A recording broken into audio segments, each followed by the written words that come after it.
Hey, this is Carl Walker with Ngeti Retreat, and I am here in Thailand. And our last day here in Thailand, we have the opportunity to walk up to the Palau waterfalls, which is where I'm at. There's many different levels of the waterfalls. There's 1 through 9, and then it goes off into the jungle. And it's gorgeous. It's absolutely beautiful. It's very different than what we've seen here in Thailand. Thailand has been pretty hot, even though it's only March, and pretty dry, or pretty wet and pretty flat. But the mountains here, as you can see behind me and around me, are just gorgeous. But on my walk up here, I realized something about our journey with Christ and our journey as missionaries and pastors.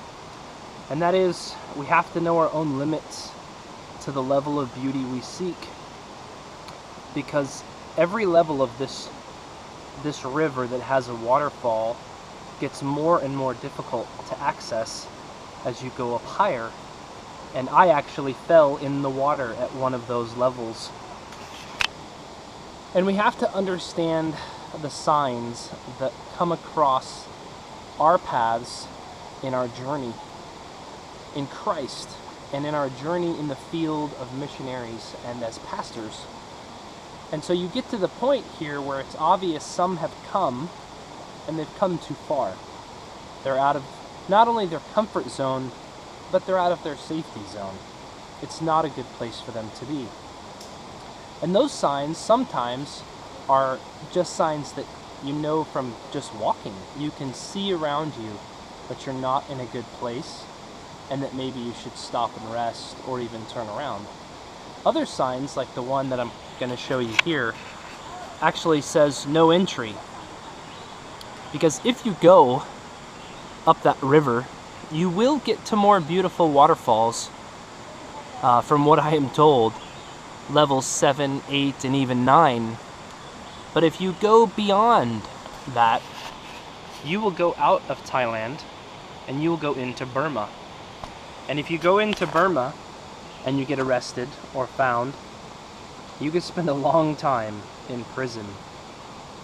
If you don't get arrested in Burma, you could actually run into a landmine and kill yourself or maim yourself. And we've actually seen people here in town who are from Burma and who have hit landmines.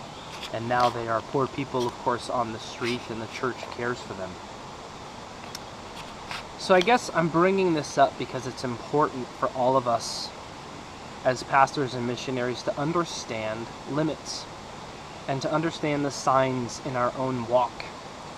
Sometimes they're as obvious as a big red rope that says no entry. Other times they're less obvious when you're tired, when you see a challenge that maybe could harm you or hurt you. So I'm encouraging you now, as we hope to plant a retreat center here in Thailand someday, that to take a look around. See if there is a time in your life right now that you may need to take a rest and sit on the rock and enjoy the journey with God. Because this is an awesome place to do it, and wherever you're at may be an awesome place to enjoy that journey with God. So I encourage you to take that time, look around, and see if there's a time of rest ahead of you so you can keep going in the journey. This is Carl Walker with Ngeti Retreat, helping you help your pastor.